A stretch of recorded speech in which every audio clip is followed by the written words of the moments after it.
কি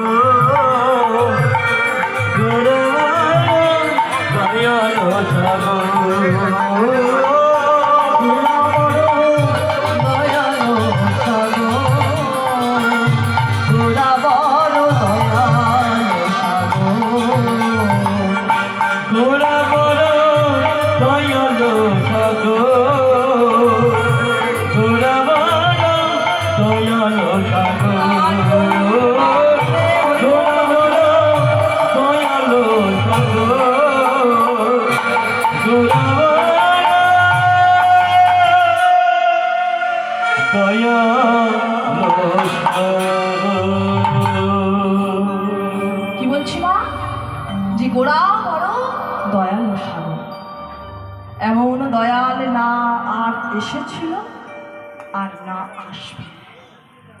তাই শাস্ত্রে কি বললেন না, কোনো ভাগ্যে কোনো জীবের শ্রদ্ধা যদি হয় তবে তো সেই ভক্ত সাধু সঙ্গ করায়। সাধু সঙ্গ হইতে হয় শ্রবণ কীর্তন, আর কীর্তন হইতে হয় জীবের অনর্থ অনিবর্ত। এই যে অনর্থ, এই অনর্থ কথার অর্থ কি না? ধরুন বাবা, যেটা আমার নয় সেটা আমার বলে দাবি করা, এটা হলো অনর্থ। যেমন বর্তমান কলিযুগের মানুষ আমরা কি কেউ একা একা বাঁচতে পারি না? পারি না। আমাদের অবলম্বন লাগে, তুই আর মুই, এই দুই নিয়ে আমাদের জীবন।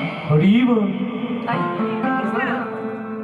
দেখবে যাদের যাদের ভালোবাসার মানুষ আছে প্রত্যেকে সেই ভালোবাসার মানুষ, সেই কাছের মানুষের কাছে গিয়ে বলি যে জানো, আমি তোমাকে আমার প্রাণের থেকেও বেশি ভালোবাসি। কি গো মায়েরা, আপনারা বলেন না আপনাদের প্রিয় মানুষটার কাছে গিয়ে যে আমি তোমাকে তো আমার প্রাণের থেকে বেশি ভালোবাসি? এখন আমি যে বলছি যে ও আমি তোমাকে আমার প্রাণের থেকেও বেশি ভালোবাসি, এখন আমার দেহের মধ্যে যে প্রাণ আছে সে প্রাণ যদি রেগে যায় মা, সে যদি রেগে গিয়ে বলে বাবা বাবা, হ্যাঁ আমি আছি বলে তুমি হাত পা নাড়ছো, আমি আছি বলে তুমি এদিক ওদিক যেতে পারছো, আমি আছি বলে তোমার এত সাজের বাহার, আমি আছি বলে তুমি ভালো মন্দ দুটো খেতে পাচ্ছ, আর তুমি আমার থেকে ওকে বেশি ভালোবাসো? থাকবো না আমি, এই আমি তোমার দেহ থেকে চললাম, এবার দেখি তুমি ওকে কত ভালোবাসতে পারো।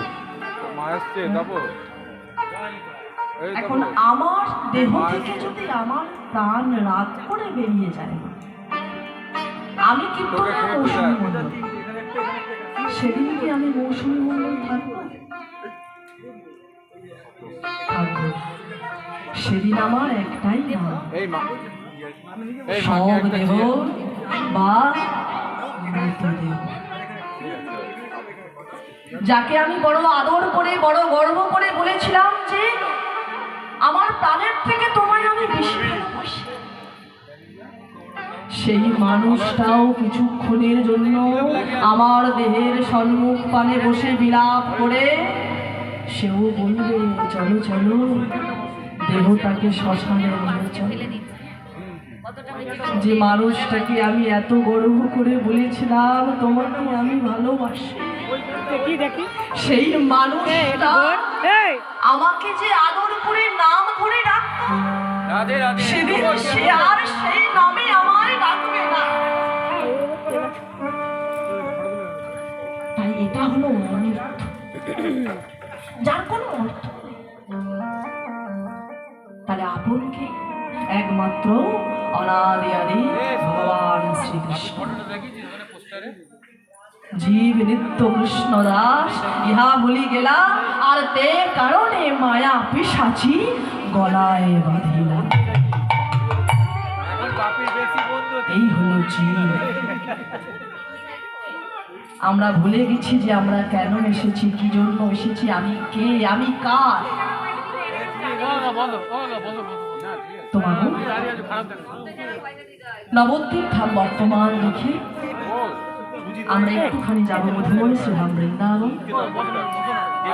সেই বৃন্দাবন দর্শন করে আমরা লীলারস আস্বাদন করি। তো কথাই বলে যেখানে হয় হরিনাম সংকীর্তন সেটাই হয় বৃন্দাবন, আর যেখানে হয় অগণিত ভক্তের আনাগোনা নিতাই গৌর হরিবোল বলে সে হয় এক মধুময় বৃন্দাবন। হরিবোল হরিবোল। তো আমরা তো ভক্ত, তো ভক্ত চতুর একটু চাতুরানি করে। কিরকম চাতুরানি? না নিজ নিজ দেহকে তো আর নিয়ে যেতে পারবো না এই মুহূর্তে, তাই নিজ নিজ দেহকে এইখানে বর্তমান রেখে আমাদের মনটাকে নিয়ে চলে যাব সেই বৃন্দাবন। আর বদন ভরে গাইতে গাইতে যাব, বদনে বদন মিলিয়ে অনুধ্বনি দিতে দিতে, করে করতালি দিতে দিতে সবাই মিলে যাব।